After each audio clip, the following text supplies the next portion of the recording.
धैर्य क्या, गूंगे क्या, इन सब के पास परमेश्वर का बड़ाई करो कि भाई परमेश्वर जिंदा करने वाला परमेश्वर है, परमेश्वर चंगा करने वाला परमेश्वर है। आज तुम ठीक हो गए, अपने तक ही सीमित रखते हो। अरे औरों को भी तो बताओ, तभी तो और भी लोग बचाए जाएंगे। और उसको कहो कि भाई तू विश्वास करेगी, विश्वास करेगा, एक ही क्षण में तू चंगा हो जाएगा, लेकिन उसके उपकार को मत भूलियो तू बस, नहीं तो दोबारा भी पत्ती आ जाएगी। ये परमेश्वर के वचन में लिखा है। हालेलुया। और तब उसने उससे कहा, उठकर चला जा, तेरे विश्वास ने तुझे चंगा किया है। उठकर चला जा, तेरे विश्वास ने तुझे चंगा कर दिया। और वो हकीकत में वो कोढ़ी व्यक्ति वो पूरी रीति से चला। चंगा करने वाला परमेश्वर है हमारा, चंगा करने वाला परमेश्वर है वो। आज आप लोग चंगे हो जाते हैं, आपको आशीष मिल जाती है, आपके प्रार्थना करते हैं आपके लिए, आप बिल्कुल ठीक हो जाते हैं। हम कहते हैं भाई अब ऐसा नहीं करना, लेकिन क्या होता है लोग फिर क्या कर लेते हैं, जानबूझकर क्या कर लेते हैं, अरे कोई बात नहीं ना, कोई बात नहीं, चंगे रहता है, कोई बात नहीं। निकालेंगे उसको, इब्रानी पढ़ेंगे, इब्रानी 10:26 आयत।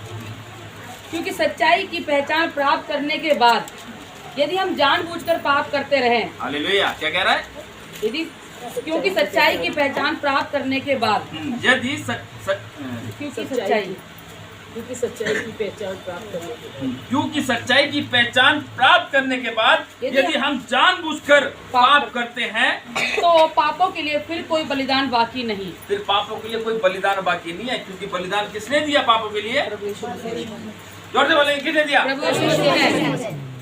कि 3:16 में लिखा, होगा 3:16 में कि परमेश्वर ने जगत से ऐसा प्रेम रखा कि उसने अपना इकलौता पुत्र हमारे लिए दिया, ताकि जो कोई उस पर विश्वास करे नाश न हो परंतु अनंत जीवन हो। Hallelujah, hallelujah.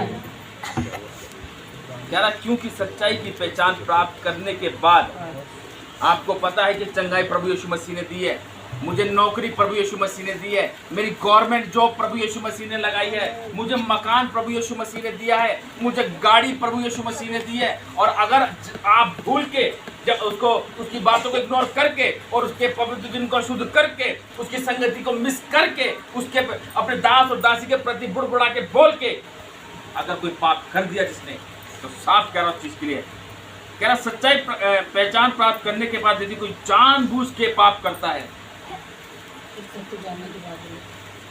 तो कह रहा पाप के लिए फिर कोई बलिदान बाकी नहीं है। हालेलुया। ये जानबूझ के जो लोग पाप करते ना, अरे कुछ नहीं होता,